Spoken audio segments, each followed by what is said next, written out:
Movie की start होते ही हमें एक मैलरी नाम की लड़की दिखाई जाती है जो अपनी गाड़ी में बैठकर अकेले ही कहीं पर जा रही थी। मैलरी की एक हफ्ते बाद शादी थी, इसीलिए शादी की तैयारियां करने के लिए वो आउट ऑफ सिटी जा रही थी। लेकिन शादी की वजह से वो ज्यादा एक्साइटेड नहीं थी। उसे तो ये भी श्योर नहीं था कि उसकी शादी हो भी रही है या नहीं, क्योंकि वो हमेशा चुपचाप रहती है। कुछ सोचते हुए वो अपनी गाड़ी को मेन रोड से किसी छोटे रोड पर ले लेती है, ये सोचते हुए कि ये रास्ता शॉर्टकट है और देखने में खूबसूरत भी होगा। लेकिन थोड़ी दूरी पर ही जाते ही उसकी गाड़ी खराब हो जाती है। मैलरी अपनी गाड़ी को स्टार्ट करने की काफी कोशिश करती है, लेकिन उसके बावजूद भी उसकी गाड़ी स्टार्ट नहीं होती। इसके अलावा वहाँ पर सिग्नल भी नहीं आ रहे थे जिससे कि वो किसी को हेल्प के लिए बुला सके। मैलरी काफी परेशान हो जाती है क्योंकि वो जगह पूरी तरह सुनसान थी, उसके अलावा वहाँ पर कोई भी नहीं था। लेकिन इतनी ही देर में वहाँ पर एक और पर्सन आ जाता है और इस लड़के का नाम क्रिश्चियन था। क्रिश्चियन मैलरी को सिंपैथी दिखाता है और उसकी गाड़ी को रिपेयर करने लगता है और वो उसकी गाड़ी ठीक करने में कामयाब भी हो जाता है। ये देखकर मैलरी को काफी खुशी होती है और वो क्रिश्चियन को थैंक्स बोलकर वहाँ से चली जाती है। अब यहाँ तक तो सब कुछ ठीक था, लेकिन फिर मैलरी एक बेवकूफी कर देती है। वो सोचती है कि उस लड़के ने मेरी हेल्प की है, मेरी गाड़ी ठीक कर दी है, जबकि मैं उस लड़के को लिफ्ट दिए बगैर ही छोड़ आई। और ये बात सोचने की वजह से वो क्रिश्चियन को अपनी गाड़ी में बिठा लेती है और ये मैलरी की लाइफ की सबसे बड़ी मिस्टेक थी।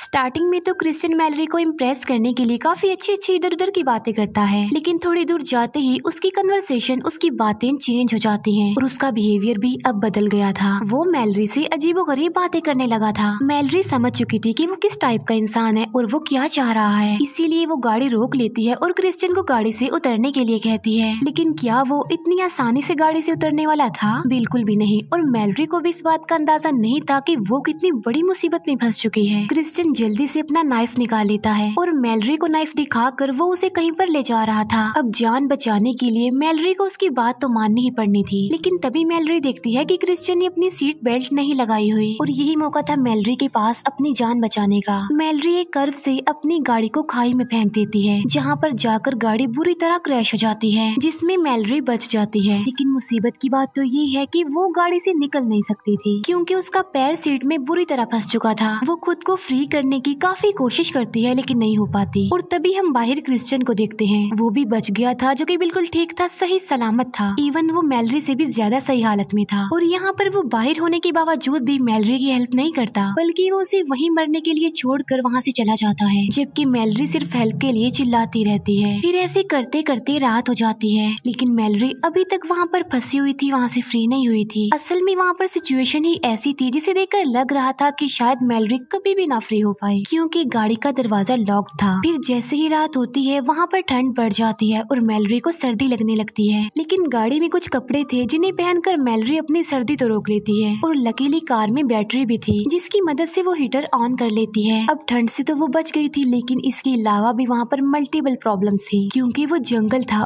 आसपास जंगली जानवर थे जो सारे मैलरी की गाड़ी के आसपास ही घूम रहे थे। ये देखकर मैलरी जल्दी से गाड़ी की हेडलाइट्स ऑन कर देती है, जिसे देखकर वो सारे एनिमल्स डर जाते हैं और वहाँ से भाग जाते हैं। फिर किसी तरह ये रात गुजर जाती है, लेकिन मैलरी के लिए अब मुसीबत बढ़ गई थी, क्योंकि पीने के लिए उसके पास बहुत थोड़ा सा पानी था और खाने के लिए तो कुछ भी नहीं था। फिर ऐसे करते करते रात हो जाती है और रात से अगली सुबह, लेकिन स्टिल मैलरी वहीं पर फंसी हुई थी, वो अभी तक फ्री नहीं हो पा रही थी। लेकिन मैलरी को साथ साथ बचने की कोई उम्मीद भी नजर नहीं आ रही थी।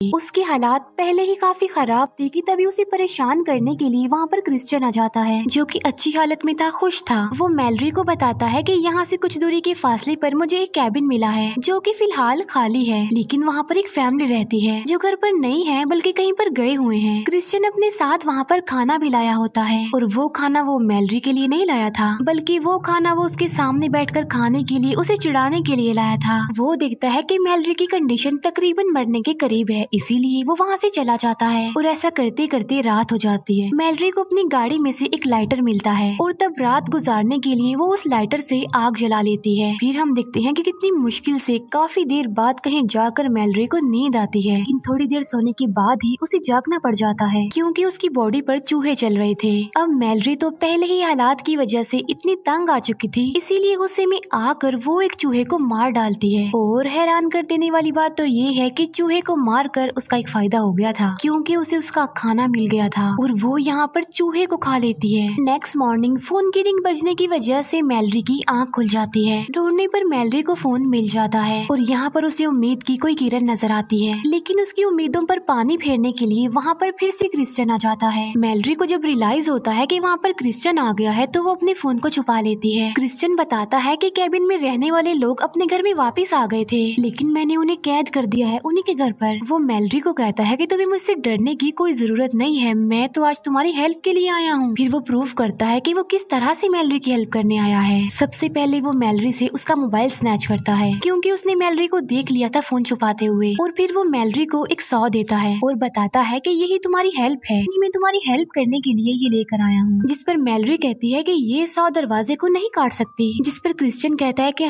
बिल्कुल ठीक कह रही हो तुम, इस 100 से दरवाजा नहीं कट सकता, और ये 100 मैं दरवाजा काटने के लिए लाया भी नहीं हूँ, बल्कि ये 100 मैंने तुम्हें इसीलिए दी है ताकि तुम अपना पैर काटो और आजाद हो जाओ, क्योंकि आजाद होने के लिए उसके अलावा सिर्फ यही ऑप्शन है। ये कहने के बाद क्रिश्चियन वहाँ से चला जाता है। अब मैलरी किसी भी हालत में आजाद होना चाहती थी, लेकिन उसमें इतनी हिम्मत, इतना हौसला नहीं था कि वो अपना पैर अपने हाथों से काट ले। रात में मैलरी को काफी प्यास लगती है और प्यास की वजह से उसकी मरने वाली हालत हो रही थी, लेकिन यहाँ पर मैलरी की खुशकिस्मती ये होती है कि वहाँ पर बारिश होने लगती है, यानी अब उसे प्यासा मरना नहीं पड़ेगा और उसे पीने के लिए इतना सारा पानी मिल जाता है। तभी मैलरी जल्दी से रेडियो ऑन करती है, जिस पर बताया जाता है कि इतनी सारी तूफानी बारिश आने की वजह से फ्लड आ गया है और सारे रोड पानी होने की वजह से भर गए हैं और ट्रैफिक की वजह से भी। इसीलिए जो लोग भी ड्राइव कर रहे हैं वो मेन रोड से छोटे रोड्स पर जा रहे हैं, यानी वो रोड जहाँ पर मैलरी फंसी हुई है अब वहाँ पर भी कार्स आएंगे। यहाँ एक बार फिर से मैलरी को उम्मीद नजर आती है कि वहाँ कोई तो आएगा, कोई तो उसकी हेल्प करेगा, और वहाँ पर एक गाड़ी आकर रुकती है, लेकिन वो गाड़ी किसी और की नहीं बल्कि क्रिश्चियन की होती है। उसे देखकर मैलरी को एक आइडिया आता है। वो उस मरे हुए चूहे के खून को अपने पैर पर लगाती है और ऐसे रिएक्ट करती है जैसे वो मर गई हो। वो ऐसा इसलिए कर रही थी ताकि क्रिश्चियन ये समझे कि मैलरी अपना पैर काटने के दौरान ही मर गई, और होता भी ऐसा ही है। क्रिश्चियन समझता है कि मैलरी सच में मर गई अपना पैर काटते हुए, इसीलिए वो मैलरी की गाड़ी के पास आता है, लेकिन वो मौके का फायदा उठाकर उसे स्टैब कर देती है और बाद में वो उसकी गाड़ी की चाबी भी ले लेती है और उसकी गाड़ी को लॉक करके वो चाबी को दूर फेंक देती है। उसने ऐसा इसलिए किया था ताकि उसकी रुकी हुई गाड़ी को देखकर कोई तो हेल्प करने के लिए वहाँ पर आएगा, लेकिन तभी क्रिश्चियन जल्दी से वहाँ से बाहर निकल आता है। इतनी ही देर में वहाँ पर पुलिस की एक गाड़ी भी आती है। मैलरी हेल्प के लिए काफी चिल्लाती है। वहाँ पर काफी तूफान था, इसीलिए उस पुलिस ऑफिसर को मैलरी की आवाज नहीं सुनाई देती।